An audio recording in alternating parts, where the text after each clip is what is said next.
Alors, je continue maintenant. Vous avez la base, on va l'ouvrir maintenant sur Jamovi. Pour faire le dernier exercice, avant de clôturer, c'est bon? Donc, je vais vous demander, s'il vous plaît, maintenant, votre base, vous savez où il est enregistré. On va rapidement maintenant ouvrir Jamovi.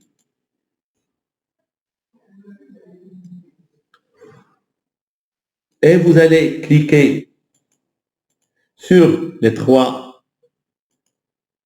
barres qui sont en haut à gauche. Vous allez cliquer sur Ouvrir. Je répète, les 3 barres en haut à gauche, barre horizontale.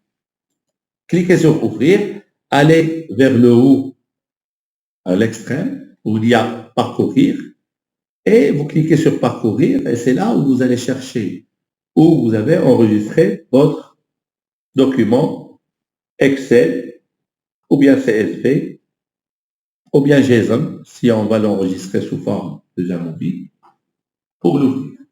Donc vous cherchez où vous l'avez mis, votre document, et vous allez l'ouvrir. Tout simplement.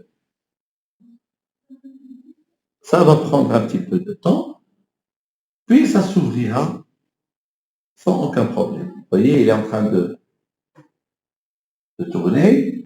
Et en général, parfois, quand vous avez déjà ouvert le Jamovi, il s'ouvrira dans une autre feuille. Voilà, c'est comme le cas ici. En général, il s'ouvrira dans une autre feuille. Là, voilà. Donc, vous pouvez tout simplement fermer la première, puisque ça vous a juste permis de lancer le Jamovi. Et là, vous avez votre base de données. Vous pouvez carrément aller maintenant Données, cliquez sur Données et vous avez votre base. Vous pouvez carrément la faire agrandir pour voir l'ensemble des éléments. Vous voyez que ce qui existait dans votre base, il apparaît déjà. En termes de nombre, il y avait 120, et voilà les 120. Donc, il n'y a pas de perte d'information. D'ailleurs, ça n'a jamais été le cas. Et puis, il y a l'identité, le sexe, etc. Vous devez vérifier juste que l'icône exprimée il correspond réellement à ce que vous voulez décrire comme variable. C'est-à-dire, je clique en double-clic sur la variable. ID patient, je sais que ce n'est pas une variable continue, même s'il y a 1, 2, 3 jusqu'à 120, je sais que je devrais la mentionner comme étant une identité. On en a discuté. Comme ça, il ne sera pas analysé. Sinon, ça n'a absolument aucun sens. Puis le sexe, je passe à gauche, je vois déjà que le sexe, il est exprimé avec 2 modalités. Il est considéré comme nominal. J'adhère, c'est la bonne réponse. Je passe à l'âge. L'âge, il est de 18 jusqu'à 59. Par contre, il vous dit c'est nominal. Et là, vous savez que c'est erreur. Donc, vous allez la changer et vous allez mettre continu. Quand vous changez la variable et vous la mettez en continu, les valeurs disparaissent. Ne vous inquiétez absolument pas. Les valeurs, ils sont toujours là. Votre tableau, il est là. Sauf que l'âge, il est devenu comme étant une variable quantitative. Et vous passez. La même chose pour âge catégorie. Bon, on n'a pas travaillé sur ça, mais puisqu'il est vide, il restera toujours vide. Je pourrais carrément le considérer comme étant une identité pour l'anéantir, c'est-à-dire l'annuler. Et je continue avec température. Température, c'est une variable avec une virgule, donc c'est continu, c'est clair, c'est correct. En général, quand les variables sont bien mentionnées, correctement bien saisies, le logiciel, il arrive à les détecter sans aucun problème.